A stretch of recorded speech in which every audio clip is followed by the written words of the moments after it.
नमस्ते। मैं doctor Dinesh Saroj, developmental paediatrician. मेरा प्रैक्टिस है लोकमत स्क्वायर पे, प्राउड्स चाइल्ड डेवलपमेंट सेंटर। जी सर, अगर बात की जाए ऑटिज़म के बारे में, तो ऑटिज़म ये एक बहुत ही अनपहचानी एक बीमारी है जो कि होती है, लेकिन बहुत हद तक कि पता नहीं चलता कि ऑटिज़म क्या है। तो क्या होता है ऑटिज़म, क्या कहेंगे आप?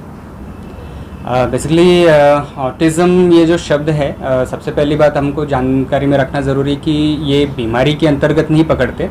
इसको हम एक तकलीफ़ पकड़ते हैं, तकलीफ़ के तौर पे। और ऑटिज़म का अभी पूरा जो हम शब्दावली के उपयोग में लेते हैं वो है ऑटिज़म स्पेक्ट्रम डिसऑर्डर, यानी कि कई तरह की जो सिम्टमेटोलॉजी होता है बच्चों का, वो कलेक्टिवली इस तकलीफ़ को दर्शाता है। और इसीलिए हमने कई बातों पे नज़र रखनी होती है जब बच्चों का डेवलपमेंट होता रहता है, विकास होता रहता है, और ख़ास करके पहले 5 सालों में, और सबसे ज़्यादा महत्व के पहले 3 साल होते हैं लाइफ के, जिसमें हमने कुछ बातों पे नज़र रखनी होती है। और जहाँ भी हमें नज़र आता है कि थोड़ा भी गुंजाइश कि ये ऑटिज़म के संदर्भ की तकलीफ़ के संदर्भ के कुछ सिम्टम्स है, तो समय रहते मदद भी पहुँचानी होती है। कैसे जान सकते हैं कि ऑटिज़म है या नहीं? क्या प्रकार होते हैं ऑटिज़म के?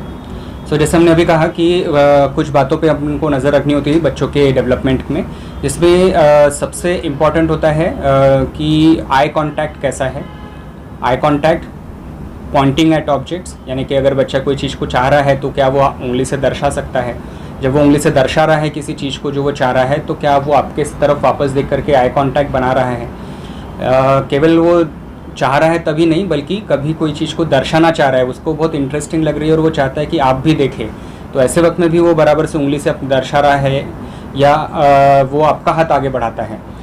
फिर अगर अपन उसको आवाज़ लगा रहे हैं तो बच्चे ध्यान दे रहा है कि अपनी तरफ। कभी कभी मोबाइल और टीवी में रहते बच्चे थोड़ा समय लेते हैं, वो अपन एक्सपेक्ट करते हैं, लेकिन अदरवाइज़ अक्सर करके बच्चे का ध्यान जो एक समय रहते मिलना चाहिए, क्या वो मिल रहा है।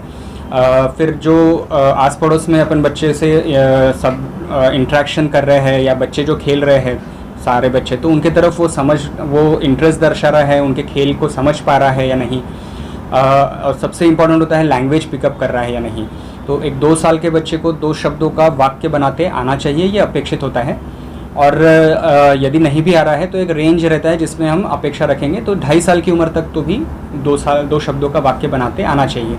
यदि नहीं आ रहा हो या बच्चे को डिफ़िकल्टी जा रही है लैंग्वेज एक्विजिशन में, तो डेफिनेटली हमने ऑटिज़म के मामले में एक बार विचार रखना चाहिए। अगर किसी को ऑटिज़म होता है तो उपचार के बारे में क्या कहें? सबसे पहला और महत्वपूर्ण बात ये होता है कि हमको उपचार के तौर पे ये समझना ज़रूरी है, जैसे हमने सबसे पहला वाक्य कहा था कि हमको ये ऑटिज़म बीमारी नहीं पकड़नी, क्योंकि बीमारी का जहाँ विचार आता है तो वहाँ एक दवाई का अपने आप ही एक ख्याल आ जाता है, लेकिन ये बीमारी नहीं है, ये एक तकलीफ़ है। और इसीलिए इसका हमें एक प्रॉब्लम का एक सोल्यूशन ढूंढना होता है। सोल्यूशन किस तरह का होता है? टीचिंग्स के तौर पे, सीखना और सिखाना। इसमें दवाई की पहली भूमिका नहीं होती, इसमें सीखने और सिखाने की पहली भूमिका होती है। और छोटे बच्चों को आसानी से सिखाया जा सकता है, इसलिए जल्दी पकड़ में आना और जल्दी मदद पहुंचाना, जैसे हम अर्ली डिटेक्शन, अर्ली इंटरवेंशन भी कहते हैं, इसका बहुत महत्व है। ऑटिज़म स्पेक्ट्रम डिसऑर्डर में बच्चे का लर्निंग का स्टाइल अलग होता है, जो कि हम जनरली जानते हैं कि किस उम्र में कैसा कितना और कैसा बच्चा सीखना चाहिए, उससे थोड़ा डिफरेंट होता है। और ये स्टाइल से जब हम सिखाना चाहते हैं चालू करते हैं बच्चे को, तब उनका एक्चुअल लर्निंग चालू होता है। किस संदर्भ में? तो लैंग्वेज और सोशल अंडरस्टैंडिंग के संदर्भ में।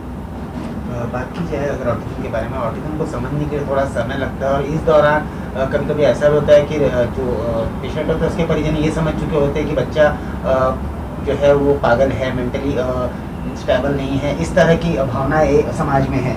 तो इस तरह की जो मीथ है उसको किस तरह से आप दूर करेंगे? तो आपने जैसे कहा कि ये मिथ है, ये गलत धारणाएं हैं जो हमने बिल्कुल भी नहीं रखनी है। घर के सभी लोगों को ये जानना ज़रूरी है। बहुत बार ये भी हम देखते हैं कि जो घर के बुज़ुर्ग होते हैं वो पहले तो ये कहते हैं कि ऐसा पहले कभी हमने देखा नहीं, तो ये क्या है, नया है कुछ, और हम नहीं विश्वास करते इस मामले में।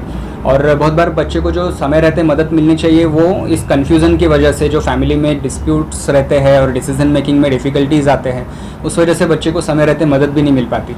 तो हमने ये बहुत क्लियर रखना है कि ऑटिज़म सिर्फ एक शब्द है जो हमें बच्चे के तकलीफ़ को पिकअप करने में, समझने में मदद करता है, और हम एक मदद की शुरुआत कर लेते हैं और बच्चे को समय रहते मदद पहुंचती है और बेनिफिट मिलता है। आपके क्लिनिक के बारे में अगर बात की जाए तो आपकी इस क्लिनिक में कौन कौन सी फैसिलिटीज़ अवेलेबल है, ऑटिज़म से रिलेटेड कौन कौन से ट्रीटमेंट यहाँ पे आपके द्वारा दिए जाते हैं? यूँ तो सारे जो न्यूरो डेवलपमेंटल डिसऑर्डर्स के तौर पे सारे प्रॉब्लम्स आते हैं, जैसे autism, ADHD, learning disorder, then social communication disorder, developmental disorder, everything. But then autism के संदर्भ में जैसे हमने अभी कहा कि एक प्रक्रिया है सीखने सिखाने की, तो जैसे जो भी आवश्यक थेरेपीज़ होते हैं जो बच्चे के लिए आवश्यक है, जैसे एक ऑक्यूपेशनल थेरेपी जो सेंसरी इंटीग्रेशन पे वर्क करती है, जिससे कि बच्चा अपने एनवायरनमेंट में ज़्यादा बेहतर तरीके से कनेक्ट हो पाता है, ध्यान दे पाता है, उसकी लर्निंग्स होने लगती है भाषा के तौर पे भी और सामाजिक समझ के तौर पे भी। और फिर स्पीच थेरेपी, जिसमें कि बच्चे को एक हेल्प मिलती है एक प्रैक्टिस के द्वारा कि कैसे शब्दों को उच्चारण के तौर पे वो और कहाँ कैसे शब्दों का उच्चारण किया जा सकता है, तो एक भाषा के तौर पे बच्चा सीखता है। और अक्सर करके देखा जाता है कि बच्चों को आगे चल के भी पढ़ाई में भी मदद की आवश्यकता रहती है, एक 1-to-1 टीचिंग और सपोर्ट की मदद की ज़रूरत रहती है, और इसलिए रेमेडियल एजुकेशनल ट्रेनिंग यानी 1-to-1 टीचिंग, क्योंकि हमने ये भी कहा अभी कि आपको कि बच्चों का जो लर्निंग का स्टाइल रहता है वो थोड़ा डिफरेंट होता है, तो उस लर्निंग स्टाइल को हमें पढ़ाई के मामले में भी अपनाना होता है, और उसे हम रेमेडियल टीचिंग कहते हैं, तो वो सुविधा भी यहाँ पर उपलब्ध है। नमस्कार, मैं doctor Dinesh Saroj, developmental paediatrician. मेरा क्राउड्स चाइल्ड डेवलपमेंट सेंटर ये एक क्लिनिक है। क्लिनिक का एड्रेस है लोकमत स्क्वायर, 1st फ्लोर, विजय भवन, नागपुर। और हमारे यहाँ पर जो उपलब्ध सुविधाएं हैं उसमें बच्चों के विकास को लेकर के, व्यवहार को लेकर के और पढ़ाई को लेकर के आने वाली जो समस्याएं होती हैं उनको हम एड्रेस करते हैं। तो यदि अगर आपके संदर्भ में कोई भी ऐसा बच्चा है जिसे इन सुविधाओं की आवश्यकता है तो आप कृपया हमसे कांटेक्ट कीजिए। हमारा फ़ोन नंबर है 9764 765 706।